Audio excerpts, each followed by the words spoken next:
I can Yeah. record. Hey, Good Alexei, evening, how good are you? evening. Hello, Alexei. Okay, yes, now I'm recording. Yay, Yay, well done. nice. Okay. Yeah, it's cold. Oh, I took Ozzy, our dog, I took Ozzy out this morning in the snow. Oh, he loved it. You loved it? Oh, he had so much fun. I will send you the video of my dog. It's the same. It's the same one. Yeah. The color is different. And today Yeah. he was having some fun in the snow. Yeah, Running around. absolutely. Well, yeah, this is normally, normally we're sort of +4, +5, +6 in the morning here. And yeah, this morning it's I think it's -3 at the moment. And so the rain has turned to snow, and it's snowing like crazy right now. Yeah. The same we have. Yeah, yeah. Oh my goodness. So Alexei, well, how are you doing? I'm fine, thank Are you good? Yeah. you. Yes, What's going on with school? Are you attending classes, or are you still doing classes at home? no. My home were near by school, and Oh, good. I can go to school at every weather. Отлично. That's great. Every weather, That's great. every time. Well, we've got a few more here. Yeah, here's Stas. Here's Oscar. What?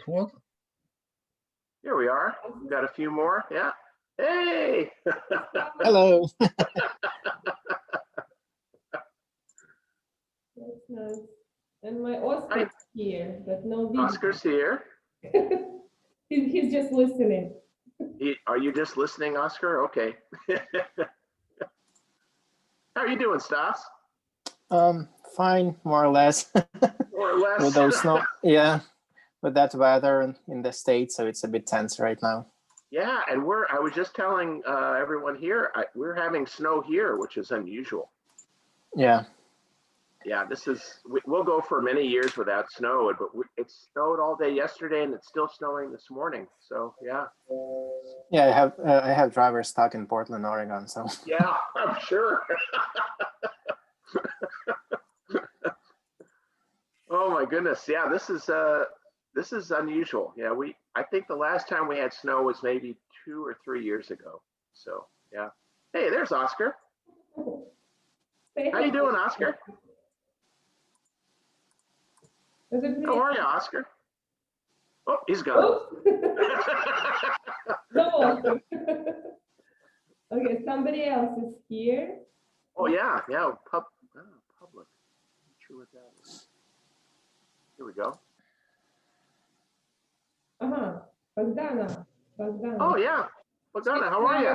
She's in our library right now with Oscar, so they are listening. Yeah, sure. That's nice. It's nice to see everyone's smiling face this morning. Oh, perfect. Getting a little help there. Excellent. Yeah, it's our engineer.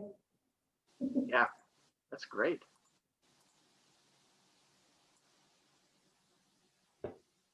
Super. So yes, so it's cold and snowy here. It's very cold in Ukraine now, isn't it? Lots of snow all over the country. It was like -10 today. Yeah. Wow. That's cold. Yeah, in Minnesota it was -20, -21, I think. Yeah. This time of year, Minnesota and Wisconsin are really cold. Yeah. The best place to be at. Yeah, if you like, what's it, ice fishing, with this ice fishing? Yeah. I mean, are they fishing on the Dnieper now? Is it cold enough? I imagine it is. Yes. Um, Go on, Scott.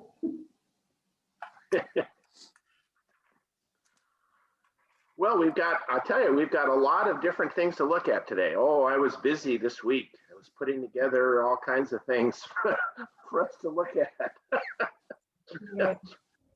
So hopefully it'll all work. Hopefully I think I've figured out how to display everything.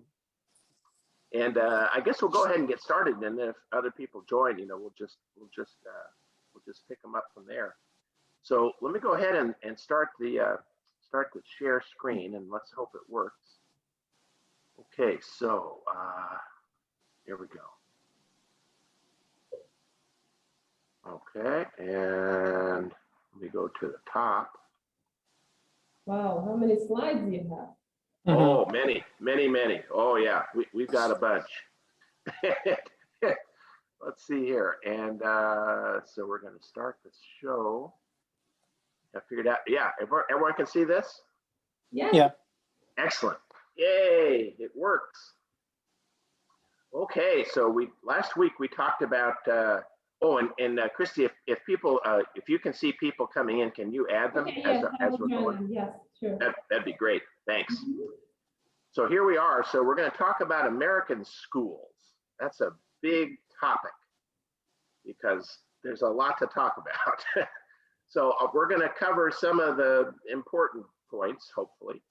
And then at the end, we're also going to talk a little bit about American universities.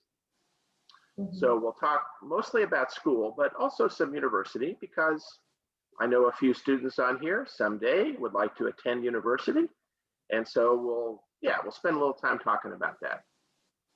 So the first is I have some pictures, sort of overhead, or what we say aerial photos of typical American schools. And normally our schools are divided up in a similar way as they are in Ukraine. You have schools for younger students, and we call those elementary schools, elementary. And then often we'll have a school set aside just for sort of younger teenagers. We call that junior high school. And then we have students for older students, before they graduate, and they're called high schools. So we have elementary, junior, high. Yeah. Yeah. So here we go. So here's some aerial photos. You'll notice a few things. You'll notice that we have lots of athletic fields. There's always a football field, and American football, which is that crazy sport with the helmets and all that crazy stuff. And then usually an athletics field for running and outdoor events. And then often they'll have tennis courts, for playing the sport of tennis. Mhm. And then you'll notice also a lot of parking spots, lots of area for cars, because of course the teachers almost all drive to work. And in high school, many of the students also drive to school. So you'll notice here in some of these other pictures, you'll see lots of areas for people to park. And so this whole area is it's called a campus, C-A-M-P-U-S, and that refers to the area that makes up the entire school. So let's go through some of these. You can see another one. This is a school that's right near my house. It's not far from where I live.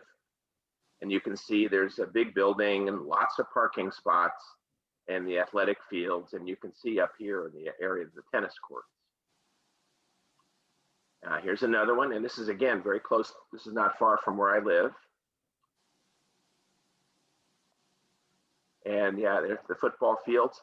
And many of these athletic fields are now made of this artificial surface. So in the winter months or when it's raining, the grass is, well, not the grass, but this artificial surface is still okay to use. It doesn't get destroyed. And how many students usually in those schools? Yeah, thanks, Stas. That's a great question. It really varies. The smallest schools are maybe as small as 400 students. Mm-hmm. From 9, 10, 11, and 12, the last 4 grades. And often as many as 3,000 or 4,000 students. Yeah, because for such a large territory. Yeah, a few of those, that ones we looked at earlier, that's probably 2,000 or 3,000 students. Yeah, Mm-hmm. It's a big place. But yeah, they really vary in size. The high school that I showed, I think it was, yeah, this one. This one has about, I think about 1,200 students. So Oh, pretty large, yeah. a lot of classmates. Lots of classmates. Yeah, that's for sure. In Ukrainian schools, the same. We have like 40 pupils in one class. Yes, That's a Yeah. lot. yes, yes. Yeah, everyone's your best friend, right? All 1,500. Yeah, all 1,500 of them, yeah. Yeah, I mean, it's possible to go through school and really not know everybody, you know, because the school is so large. You see faces and then you don't see them again for weeks, and then you say, wait a minute, do I know you? And yeah, I mean, it's really different. And again, this is a school that's not far, and you'll also see in this picture sort of the neighborhood, you know, the area around the school, and you can see the houses in the neighborhood. And then you'll also see the baseball and the softball fields. Baseball is played on a slightly larger field, and the ball is hard. And softball is played on a slightly smaller field, and it's a little larger, and the ball is a little bit softer. Mhm. So those are played here, and you can see the tennis courts here. What else? Yeah, lots of parking. And yeah, this is another shot of a school that's not too far from where I live.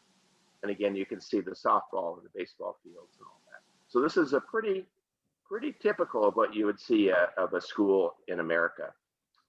And yeah, this one's got a lot of football fields, as you can see.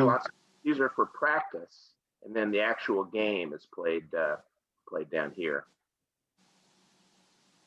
Yeah. So you can start seeing a familiar look to these. So we'll look at some numbers. You know, huge number of public schools in the United States. Almost 131,000 of these schools that we just looked at. And then in addition to that, almost 35,000 private schools. So they're high schools, but you have to pay to attend the school. The public schools are free, you know, you just attend. But if you wanted to go to a special school that maybe has some special subjects or special activities that are not offered at the local school, you would go to a private school. The amazing number is the number of teachers that the United States has. It's over 3 million teachers. Unbelievable number. And 57 million school students. And of course, Like 2 Ukraines. yeah, right. It's huge. It's a big number. And then our school, of course, goes from kindergarten, which is what we call preschool, and all the way up to 12th grade. And Christy, is it now 12 grades in Ukraine? Have they finished that process? You mean the kindergarten? So it's I'm sorry, adding 12th grade, because if there was a time there where the 12th grade. It's not yet. They are thinking about the 12th grade to make it, but not yet. We still have Right. Right. Yeah, I remember when Barbara and I first started, you know, staying in Ukraine, they only had 10 grades or 10 forms. Yeah. Mhm. And then I know there was discussion before we left to move to 11. And now I think eventually they want to go to 12. And, you know, in this case here in the United States, it's sort of ages 5 to 18, you know, approximately. So depending on when your birthday is. So yeah, lots of numbers, lots of schools, lots of teachers, and lots of activities. And this is one of the big differences between schools in Ukraine and schools in America. In addition to your normal class activities, they have hundreds of other activities for all the students, and all of the activities are free. You don't have to pay for anything. So it includes more of the fine arts like plays and musicals, theater. It's music, band, orchestra, chorus, jazz band. There's dance, modern dance. The school I attended had both modern dance and ballet classes that the students could attend. And then all kinds of other clubs And these include debate club, where you work on your speaking skills, different sorts of crafts like maybe photography or painting or other skills like that, different hobbies. And then also community service, a little bit like Subotnik, I think we used to call it over there, but trying to help the community, doing some cleanup, maybe going to a part of the town that needs some work and volunteering to do that. And then last but not least are the sports, an unbelievable number of sporting activities that are available to both boys and girls. It's open, all these sports are open to both boys and girls. So I'll try to go through some of them, but it's a long list. It's certainly more than 20 different sports. Here's some of them. Baseball, softball, football, basketball, soccer, which you would call football, swimming, track and field, sometimes called athletics, gymnastics, golf, tennis, volleyball, wrestling, judo, water skiing, snow skiing, ice hockey, field hockey, sailing, and the list goes on and on and on. And most schools offer all of these activities. It's pretty incredible. All at school? Yeah, they're all at school, either in the gymnasiums, or the facilities that they've built outdoors, or in the case of golf or skiing, it's, they have transportation that takes you to the places each day, right? Yeah, it's pretty amazing. Even the smaller schools offer almost all of these activities. So the idea is you go to class, and if you're doing well in class, you have to have sort of a minimum level of achievement in class. You can't be failing your classes and do these. If you're doing okay in class, then you are permitted to participate in these activities. Yeah, it's pretty amazing. And I'll show you a few pictures here. So of course, your first day starts with getting on the school bus. Oh yeah. Yeah, we don't have marshutka here. We have school buses that go around. They go around, and most of these buses are driven by part-time drivers. Maybe their parents or someone who works at the school. And most schools have 15, 20, 30, even 50 buses. They all look kind of like this. They're pretty similar. And they drive a special route, sort of like a marshutka does. It goes a certain route, the same thing. And they come at a certain time every day, and they stop, and they pick up the students and they drive to school. I took a school bus, for 12 years. I did it every day. Same the way back home, yes? Yeah, Yes, I know it. I know. Yeah, and then you take, and they usually have two, many schools have two sets of buses in the afternoon. They have the earlier bus if you're not doing activities. And then many schools have a bus that goes later, in the afternoon or evening after your activities, take you home. So yeah, it's crazy. So you see them in the United States, when you visit, you see school buses during the school year. You see them everywhere, because they're always going around taking students. Do you have them just in private schools or in the public schools as well? Private schools actually, they usually use the school buses for the public schools. They sort of make an arrangement. It's mostly the public schools that have the school buses. Yeah, and then these buses are also used to take students to activities after school. If they have a competition in one of their sports, if there's a football game or a basketball game or anything, these buses are also used to take the students to that. It's amazing. It's and it's free. It doesn't, you don't pay for it. So yeah, that's different. I found this was a good map that shows you sort of the campus and the different areas. And some of it's kind of funny, but they show you how to enter the school so you'll be closer to where your classes are, because some of these schools are pretty large. So yeah, so they have different doors, you know, door 5, door 2. And then on top of that, they have parking lots that are for teachers, and then parking lots for students. And you can see this large area here. This is just for students to park. So the students who are driving to school every day, you know, they want to have a spot to park their car. So it's very unusual. And then this area here would be probably for the teachers. You know, the teachers would park here. And then they have something kind of funny, which if you can read it, this is a little harder to read. But this area here, as you can see, it comes in from the road, and there's an area that you can drive through and go back to the road. And this is the area if you're taking someone to school, if you're a parent and you're driving your child to school, you drive here, you stop, and you let them out of the car at this spot. And they call this, in America, they call this the kiss and ride drop off. You know, how you kiss your parents goodbye and then you get out of the car. Yeah. So this is, in America, it's called the kiss and ride zone, or the kiss and ride area. Unusual American phrase. Very unusual for Ukraine. Yeah.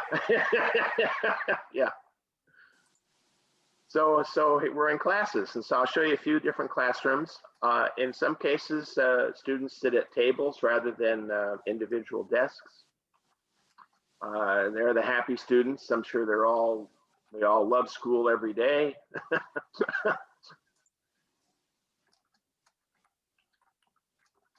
And I'm sure, like a lot of Ukrainian classrooms now, they're starting to use a little more technology in the classroom if they can afford it or get their hands on it. But yeah, the classes don't look all that different from what you'd see. The schools look a little different, but the classes look about the same. And of course, there's always lots of technology. And I've got this picture to show you what they're doing for schools now.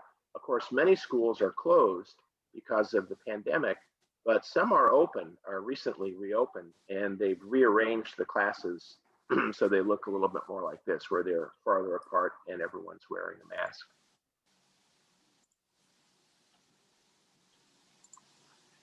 And then we have a thing that I don't think you have these in Ukraine. Do you have lockers in Ukraine? No. Yeah, I haven't seen them in the schools I've seen.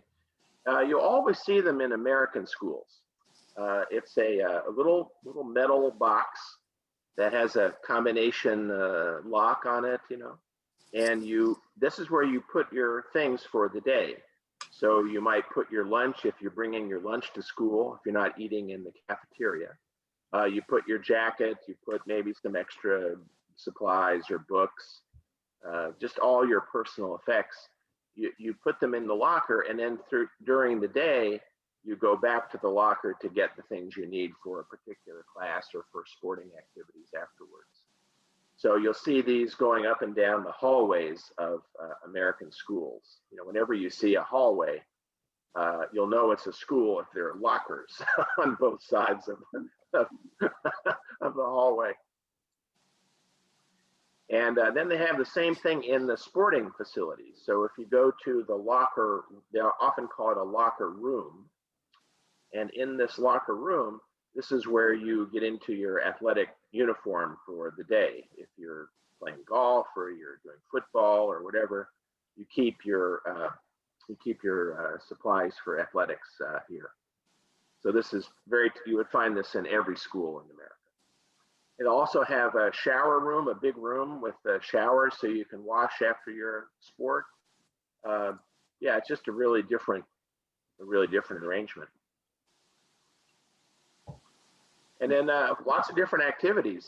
Every school that you go to will have a large auditorium. This is what they call this, an auditorium. And it's like a theater. You know, it's got a stage usually. It usually has some lighting if you want to put on a play or a musical. Sometimes the band will perform concerts in this space. And it has, you know, nice seating, the kind of seating that you'd find in a theater. And usually a lot of them now, of course, have a lot of technical, you know, gadgetry that are built in as well for putting on presentations. So they'll often have, they usually have enough seats for all the students. So some of these auditoriums are huge. You know, they'll have 2,000 seats. This one here, yeah, they're huge. You walk in and you can't believe it. You say, oh my goodness, you know. So, but yeah, almost every school has an auditorium. And of course they put on plays. I did that for my 4 years of high school. I was in a play every year. And it's fun, you know, you get to do something after school. You get to know your fellow classmates in a different way.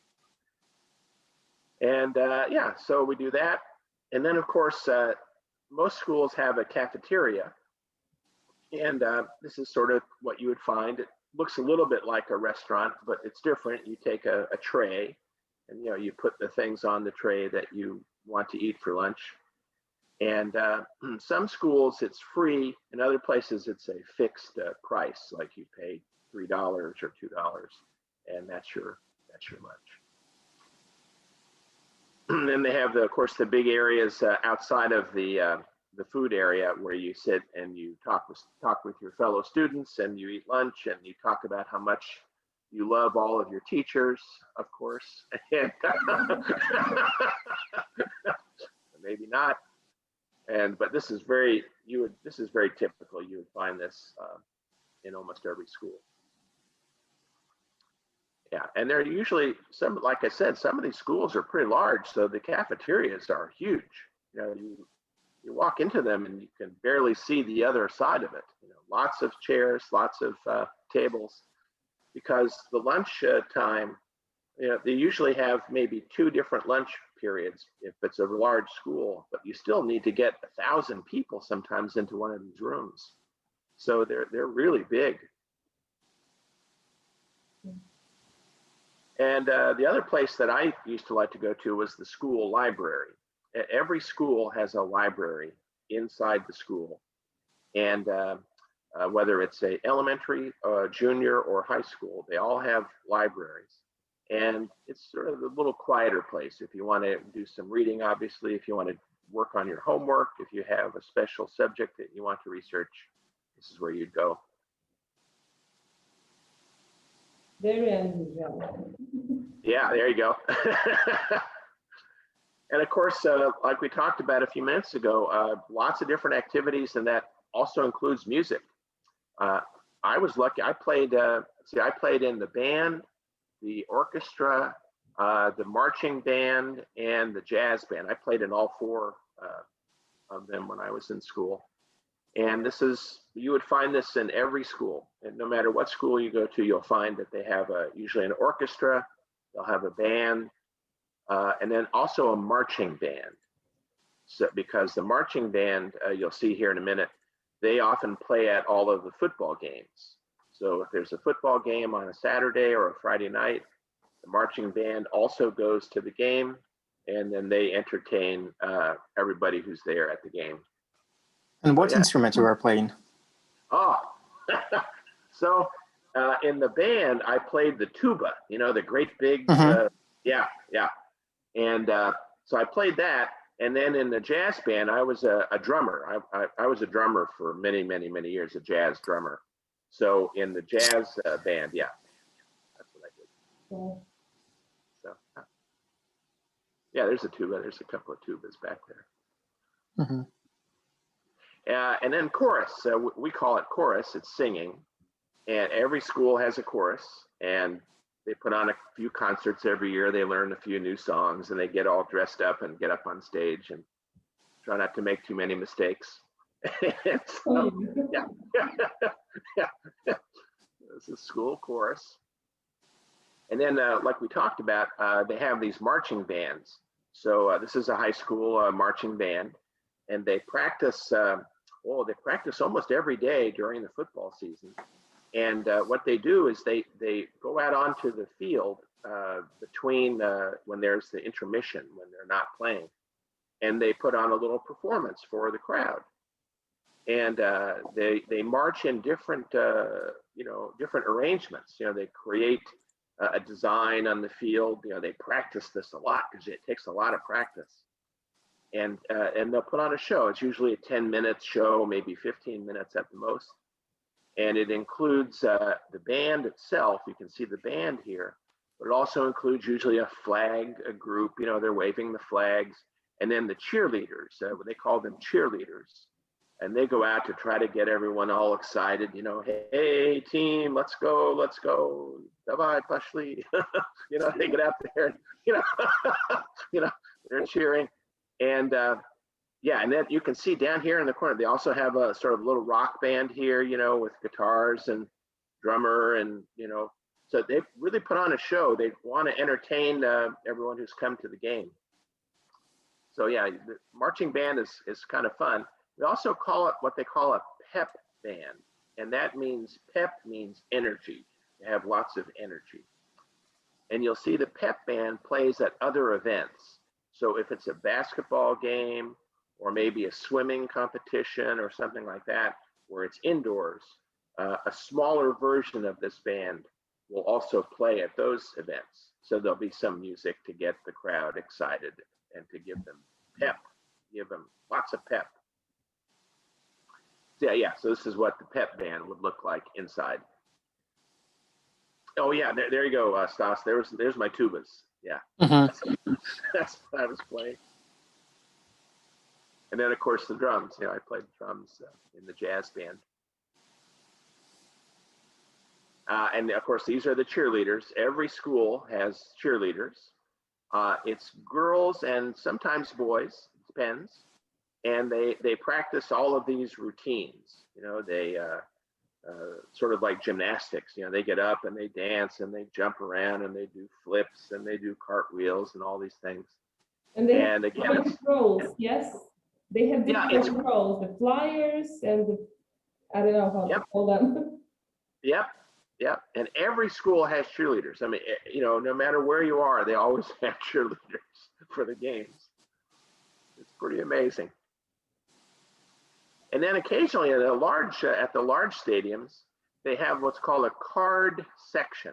And this is kind of fun. I wanted to show you a picture of this. So under your seat, under the chair that you're sitting in at each place, they put a special big card, a big piece of cardboard usually that's been painted. And on a certain signal, they'll say, okay, everybody, now. And everyone holds up the card and it creates this design. Wow. It's kind of fun. Yeah. And this, yeah, let's go, Ashley. So yeah, there you go. So here's your sort of typical high school gymnasium where the games are. They have the court here, of course, and then they have the bleachers. These are called the bleachers. And they all have usually a scoreboard up here where they keep track of the score of the game that's being played. So, and this is you find this at every school. Every school has a gym that'll look something like this. And of course, the larger schools, oh boy, huge, you know, many more seats because of course, many more people are going to the games. So yeah, here's a slightly larger version of that, but you'll find this all over America. Everywhere you go, they always have a gym, they always have bleachers, and that's where they have their basketball games. And boys and girls, you know, girls basketball is huge in the United States. So yeah, you go to girls games, and of course, believe it or not, this is a high school football stadium, and this is for a larger high school. Obviously, they've got, you know, a big place to sit, lots of seating. And in the United States, many of the games are held on Friday night. Sometimes they're on Saturdays, but often they're on Friday night. And so the stadiums all have lighting. They all have these very bright lights that go all around the stadium so that you can see the game.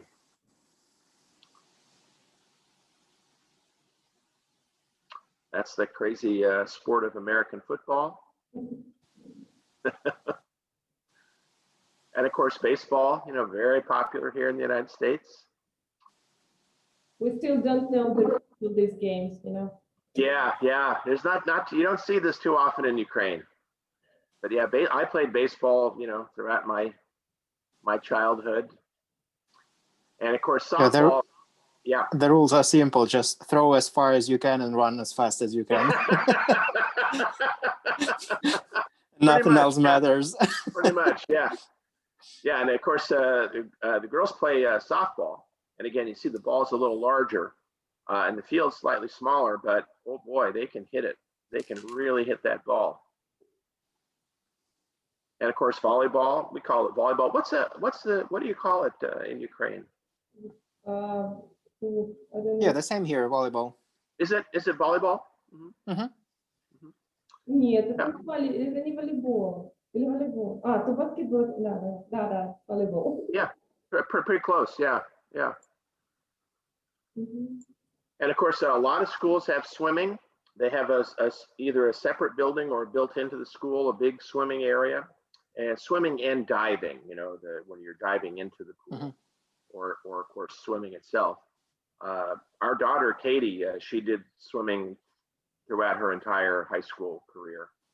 So every morning they had practice before school, if you can believe it. So practice started at 6 a.m. Yeah, so that meant mom and dad got to get up really early and drive Katie to school at 5:30 in the morning, so she could do her practice and then get cleaned up and ready for school, ready for classes afterwards. So Barbara and I did that for 4 years, taking Katie to practice. Yeah. And golf, you don't see much of this in Ukraine, but it's a big sport in America. For boys and girls, golfing is huge. And there are thousands and thousands and thousands of golf courses in the United States. And almost every high school offers this as a sport. Yep, you can see the girls here. And of course, gymnastics, we have usually a separate gym set up for gymnastics. There's Stas when he was a little younger, right, Stas? Yeah, for sure. Thank you. And of course, in the northern, the states that are in the north part of the country, a lot of them have skiing as a sport that the students can participate in. And of course, this time of year, they're busy doing skiing, and they have competitions with the other schools in the area. And then eventually you have graduation. The end. Finally. Yay! And do you have this tradition in Ukraine where you throw up your hat? We just had this tradition in our academy. Oh, okay. Just to wear this clothes and take a picture, and that's it. Enough. Yeah, and then so anyway, so they have this. This is a tradition in American graduation. The students they have a big ceremony, lots of pictures and speeches, and afterwards, you're in. They call this the cap and gown. So the cap and the gown. And at the end of it, when they finally say, okay, you've graduated, the ceremony is finished, everyone stands up and throws their cap up in the air. So that, it's a tradition. So this is what you'll see all over the United States at graduation time. And the happy students, yes, I've got my diploma. Is diploma, yeah, it's the same word, similar word? Yeah, diploma. Yeah, I think I remember that. Yeah. So you got your diploma, and now you have to decide what you're going to do. Are you going to go to work? Are you going to go to university? What to do? But usually, before you do that, they have a big party, and everyone gets dressed up. Oh. And yeah, that's a big deal. And you have that in Ukraine too, right? Yeah. Big party.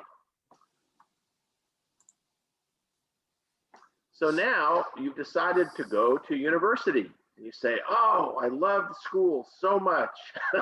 I want 4 more years or 5 more years or 6 more years. And so in America, we have you have collegium in Ukraine. In America, we have universities and colleges. And the only difference is that at a college, you have a 4-year bachelor's degree, either a Bachelor of Arts or a Bachelor of Science. At a university, you have a 4-year degree of Bachelor of Arts or Bachelor of Science, but you can also get advanced degrees. So you can get your master's degree, you can get your doctorate degree, and you can also do postdoctorate studies. So universities tend to be larger, but at colleges, usually they only offer a 4-year degree, but many of them are very good. They're excellent places to study, but they're usually a little smaller. And again, they only offer the 4 years. But they're almost all huge. So you look at the high school and you say, wow, that high school, that's really big. Well, not so much compared to a university. Universities are enormous. They're like little cities. And as you can see here, you're going to see a lot of these pictures. And this is all university. All these pictures that go way out here. This is all part of a university. And here's another one. Here's Ohio State. All these buildings way out here, all of it, this is all part of the same university. So, yeah, they're huge. Many of them are 20, 30, 40,000 students, and several of them are 100,000 students. 100,000 students. Yeah, they're big places. And because you're living usually at the campus, you go to the university and you don't go home every day, they have all of these other places to live, the dormitories, which we'll talk about in a minute. And then, of course, every activity you can possibly imagine, right? And many of them they do a lot of research, scientific research. They might do it scientific research that is paid for by part of the government, paid for by a company, might want them to do research on something.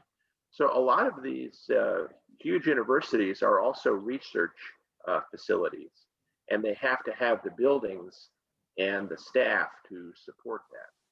So you can see these are big places. They're enormous. And this is very typical. When you visit a university, it's a big place to walk around and see. Jeff, I'm sorry for interrupting. You said that Sure. there is Bachelor of Science and Bachelor of Arts, right? So what does like the Bachelor of Arts include, and what does the Bachelor of Science include? Like, is it like the separation between the maths and the and numbers, and then some languages and history or whatever? Yeah, it's a great question, Stas. There's really not much difference. Usually it has more to do with what you studied. If you're studying more of the mathematical sciences, a particular discipline, it's Bachelor of Science, and then Bachelor of Arts tends to be, more literary, but there's not a big difference. It almost always involves 4 years of taking classes. So yeah. So for example, if to take our academy, we were studying like English language and phonetics and everything. So that would be like Bachelor of Science or Bachelor of Arts? Of Science, because in most cases you were also learning methodology for teaching. Mm-hmm. Yeah, so they would call it a Bachelor of Science. Yeah. Okay. Thanks. Yeah, sure. Great question. Thank you. Yeah, you can see these are big places. Oh my goodness. And a lot of them have medical schools and hospitals. So if our son is a doctor, and so when he attended university, he was in school for a long time. And the university program to become a doctor is usually 10 years. 10 years you're in school. So you're in school for 4 years to get your bachelor's, and then another 3 or 4 years of medical study, and then 2 years of practice, what they call, just practicing. And they almost always do it at what they call a teaching hospital. And the hospital serves the community, but it also provides a way for the students to practice their skills. So this is very common in the United States, and every state has at least one of these huge universities where they have a medical school. It's pretty amazing. It is. So you're probably thinking, oh my goodness, how do you find these buildings? How do you find where you're going? Well, every campus has a map. Yeah. And you know, like a map of Kropivnitsky, this is the map of the university. Say it's the same. It's like the city, you know. Yeah. And this is the University of Michigan, and this is, you know, imagine trying to find your classes. You know, it's the first day, you moved into the dormitory, and now you've got to find your classes. You know, good luck. You know. Yeah, like I have history today on Popova, and then I have to go back to Poltavska to take my breakfast, and then go to Alexandria for my for the physics or something. That's it. So you're probably thinking, oh wow, it'd be great if you had a bus. Well, that's what they have. So most of these larger universities all have free buses. They're not school buses. They're not the little yellow buses, but they look something like this, and they go all day throughout the campus on different routes, you know, just like Marshutka. And they've got these little buses, and they go around, and you just show your student ID, and it's free. You know, you just get on the bus, and that's how, in a lot of cases, that's how the students get around. So you see these buses going around all the time to their classes. It's really different. Yeah. Mm-hmm. And then almost always there's always a building on campus, sometimes two, and they're called the student union buildings. And what that really means is it's just a place to go and hang out, just a place to be, right? So you go to the student union, you maybe do some homework, you maybe have something to drink with a friend. You just want to rest, close your eyes, put your feet up and relax for a few minutes. These are very common, and every campus usually has at least one. And it's just a place to get indoors out of the weather and relax. And in many cases, yeah, lots of tables, lots of chairs, lots of places to sit and do your homework. Yeah, this is very typical student union that you'd find in campuses. And of course, at the dormitory, you want to wash your clothes. So they always have an area where the clothes washers and the clothes dryers are. We use clothes dryers as well. So this is the dryer and this is the washer. And every dorm will have them. In most cases, they're free. Sometimes you have to put a few coins in. But when you're living at campus, you know, you got to wash your clothes eventually. So, you know, so every dorm will have a room where they have these washers and dryers. And this is a typical student dormitory, usually 2 or 3 students in a room, sometimes 4. They have desks, they have these little beds that are up on stilts. And this is very typical of a student dormitory room. Yeah, you see this, any university you go to, this is what you'll see. We can compare our dormitory. Yeah. Wow. Yeah, it's a different life. Yeah. So just talk a few numbers here. So again, colleges, as we talked about, they offer these 4-year bachelor degrees. Universities offer both bachelor and postgraduate degrees. There are 4,300 colleges and universities in the United States. You know, huge number. Yeah. And the good news is that they offer lots of scholarships where they pay for your education. And the scholarships are based on different types of skills. You might get an academic scholarship. You might get a sports scholarship. You might get one based on need. You don't have a lot of money, so your parents maybe don't have much money. in many cases, the school will just pay for you to attend university. You know, and then many schools offer foreign student scholarships. So you're coming from another country, you are a good student, and you really want to work hard. They will offer to pay for your entire education, and also at the dorm, you know, living at the dorm and the food and all of that, as well as classes. Many large universities have, this is a great word, it's called an endowment. An endowment means usually a big bank account where they use that money to pay for these scholarships that we talked about. So if you're a foreign student or you don't have much money, you apply for a piece of this endowment, and in many cases, they will let you attend school for free. Some of these very large, famous universities, for example, Harvard University, I think some of you may have heard of this university. It's very prestigious in the city of Boston. Harvard has an endowment of over $3 billion. Yeah. Just to feel secure. Yeah, just to make sure that they can pay for things. Yeah. So they use that endowment to give scholarships. So if they see a student, wow, they really like them to attend, they go ahead and they use that endowment to pay for their education. And again, as we mentioned earlier, a lot of these schools do research, a lot of scientific research. Particularly in the sciences, medical research, and even business research, business modeling. That's famous at Harvard.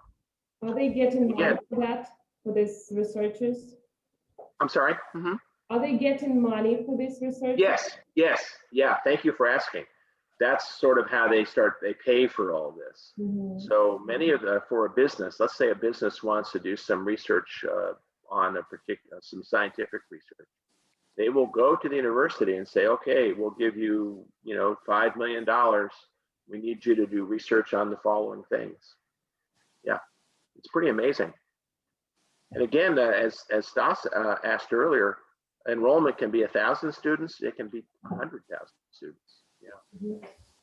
Big places. Yeah. So you might be thinking, how much does all this cost? Oh, it costs a lot of money. So to go to a private university, some of these very fancy private universities, $35,000 a year on average, and many of them are $50,000 a year for 1 year. And then this public out-of-state, so they have in-state and out-of-state, and that means if you attend a university in the state that you live, it's usually cheaper because the tax dollars that you pay are also paying for the university. So the prices are lower if you stay within your state. But still, it's very expensive. Almost $10,000 in-state, more than twice that out-of-state, $21,000 a year. So if you go to a 4-year, to get your 4-year, degree, wow, it's a lot of money. It's a lot of money. And then I've got this. Oh yeah. So let me stop the sharing. And I think I figured out a way to do this. Hold on just a second. Yeah. I think I can open up this web page. Yeah. Can everyone see this web page, right? Yeah. So I'm just going to go through some of the top universities. They're sort of ranked in terms of their quality. And the top one right now is Princeton University. It's in New Jersey. Yay, New Jersey. And and you can see the price, $53,000 for 1 year. Yeah. Yeah. Harvard University, of course, very famous. It's almost the same price, $54,000 a year. Columbia University in New York, $64,000 a year. Massachusetts Institute of Technology. I attended classes here for a while, and it was an amazing, unbelievable university. Unbelievable.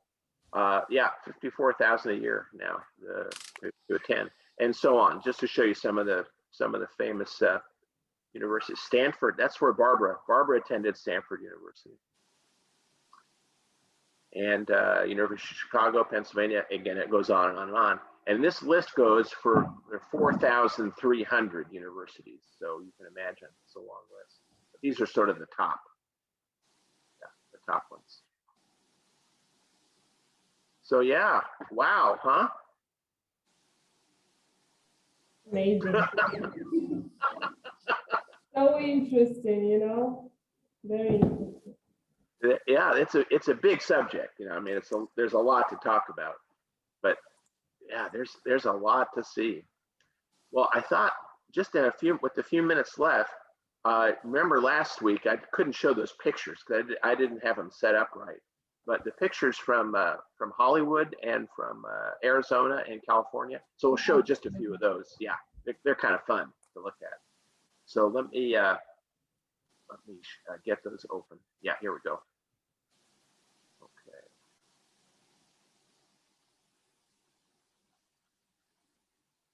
So we'll open this up. I'm starting to learn how to use this now. Here we go. So these are pictures from a few of the pictures that we've taken on our visits when we've taken our Ukrainian visitors to see California and Arizona. And a few of you will remember this nice woman. And this was during our visit to Hollywood, obviously. And she talked all the way down. Inna kept saying, "Oh, I want to see Arnold Schwarzenegger's star." So there it is. And this is a picture in Hollywood. Unbelievable, the Ukrainian delicatessen.